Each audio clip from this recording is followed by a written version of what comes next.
Right there, in the corner of your eye. You see it, but the framing invites you to look away. The movement, the momentum, the speaking characters, they all summon your attention, but beyond them, relegated to a mere fraction of the screen, you see something else. Beyond the beautiful garden and fresh produce, beyond what appears to be a picture-perfect suburban home, are none other than the walls of Auschwitz.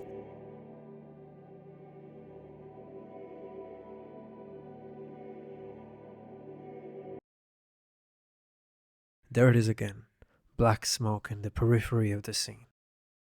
In Jonathan Glazer's zone of interest, Auschwitz and the Holocaust are sometimes evident only in the reflection of a character's eyes as they gaze into the darkness.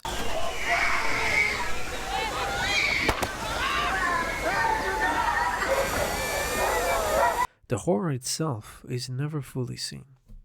The film centers around Rudolf Höss, a high-ranking member of the Nazi Party, who, along with his wife and children, was relocated to Auschwitz to assume the role of a commandant. Through its character's perspective, the film focuses on acts of unseeing and unhearing, essentially offering a form of negation of the present, in which both director and characters portray the evasive reality of the Holocaust through a profoundly unique lens.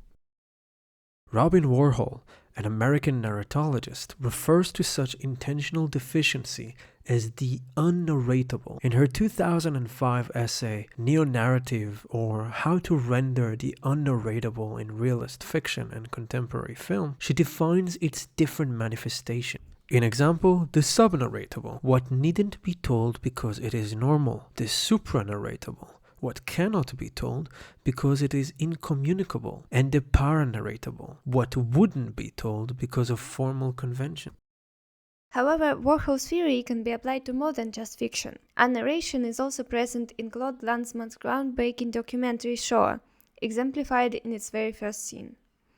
The scene portrays Simon Srebrnik, a survivor of Chelmno, returning to the site of the atrocity. Erkennen, aber das war hier. Da waren gebrannt Leute, viele Leute waren hier verbrannt. The camera lingers on his face as he looks at something just out of shot, but after it turns, the viewer who's been anticipating seeing some kind of evidence, some kind of carnage, sees nothing but a forest clearing. As Srebrnik wanders along a former basement's grass-covered edging, he keeps repeating negation after negation. Das kann man nicht erzählen. Niemand kann das nicht bringen zum Besinnen, es war so, was da hier war. Unmöglich, und keiner kann das nicht verstehen. Indeed, we cannot understand even what he's feeling, much less what he's seeing at the present moment.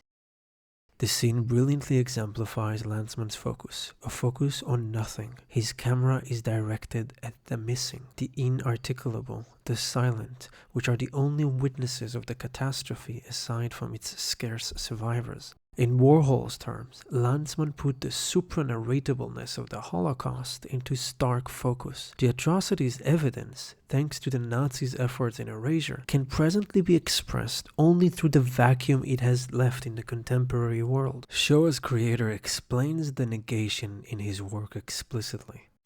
Vous avez dit, il n'y aura pas d'archives. À partir de quoi et en référence à quels autres films vous avez pris cette décision, par exemple? Le problème, c'est que c'était toujours les mêmes archives et interprétées différemment selon le type qui les utilisait. Et par ailleurs, c'est pas très votre façon de faire, oui. Je préfère créer les choses moi-même, si je peux. Mais surtout, il n'y en a pas. Il n'y a pas d'archives de l'extermination proprement dit. Il n'y a pas une seule photo de ce qui se passe à l'intérieur d'une chambre à gaz. Il n'y a pas non seulement un seul film, mais il n'y a pas une photo, rien. So then, why would one choose negation in fiction where one could represent anything without limitation? Firstly, we must ask ourselves who is not seeing and why. The host family lives incredibly close to one of the world's most famed concentration camps, and yet even the sound of a gunshot Das wächst natürlich alles noch zu.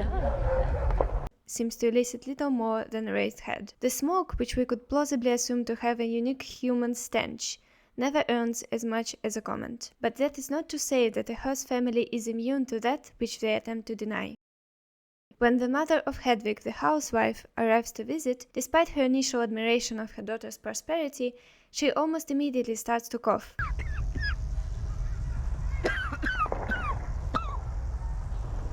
The hell next door is physically unavoidable. Similarly, its vestiges permeate the host's children's room, with one of the boys imitating the sounds of the Death Factory,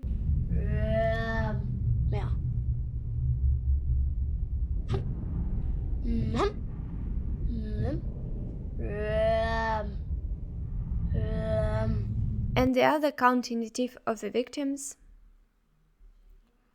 with the infant always crying in inarticulable distress, and a little girl wandering at night, hiding in windowless rooms.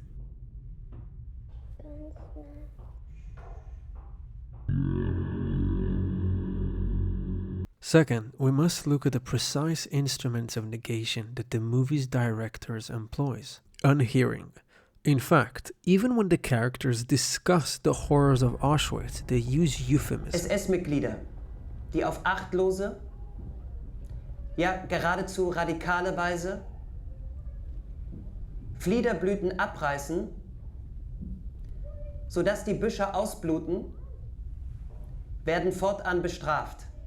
The Haas family continuously ignores the gunshots and screams in the background. The point that unhearing is so internalized that even in situations unrelated to the atrocity, the characters automatically ignore the surrounding sound. Sag mal, das weißt du aber nicht seit gestern, ne? Warum sagst du mir das genau jetzt? Es gab noch keinen besseren Moment, das dir zu sagen. Hast du's gesagt? Wo gehst du denn jetzt hin? Die Sandalen holen. Seit wann weißt du das? Paul hat es mir letzte Woche mitgeteilt. Ich habe es noch versucht, es abzuwehren.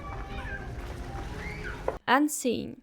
Alternatively, there are a lot of times when the viewer's only pathway into the absent visuals is the sound. Most obviously, the prevention of seeing occurs due to the physical wall separating the horses from the spectacle. However, the intentionality of their ignorance can also be traced in Hedwig's planting a vine to cover the smoke-laden sky, cover everything. But this method manifests most explicitly in the color blocking, which, with its lack of visual stimuli, directs the viewer's attention fully to the aural.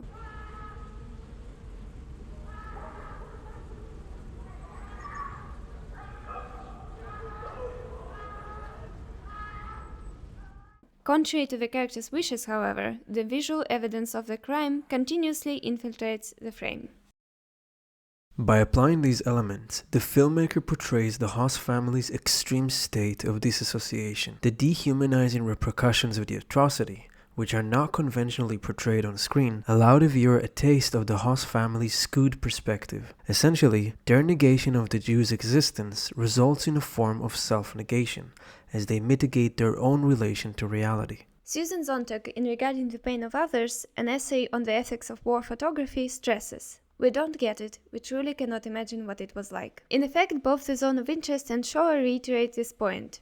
Shoah, in its visual deficiency, is a testament not only to what happened, but also to what was intentionally made unimaginable by its perpetrators. The Zone of Interest, in its visual evasiveness, avoids the conventional exploitation of horror and pity, a great point of concern for Sontag's ethics. In portraying something else, be it time and human destruction eating away at reality, of the literal outskirts of a concentration camp, they avoid the image's shock and the image's cliché, and in doing so reinvent the conventionally explicit visual genre of the Holocaust. Notably, the vacuum intentionally left by both films is not the same. The viewer, tethered to Haas's point of view and limited by his intentional blindness, is deprived of outright seeing the very real horror of the Holocaust. On the other hand, Shoah is a negation of necessity. Its filmmaker could not acquire the footage of the actual events and deemed the veracity of photos problematic due to the possibility of interpretation, leaving only the witness's words and hollow gazes as truly capable capable of testifying to the atrocity. Simon Srebrnik is essentially looking at nothing, and yet he sees what Haas wouldn't, even though it is objectively no longer there. Yet, in both films, the vacuum, the unnarrated, is the absolute point of the viewer's visual interest. Both movies succeed in their goal of bringing the atrocity to the viewer precisely by unshowing it, and perhaps it is this screaming absence that allows both films to so effectively unearth the horror that both the passing of time and the Nazis themselves have tried so desperately to bury.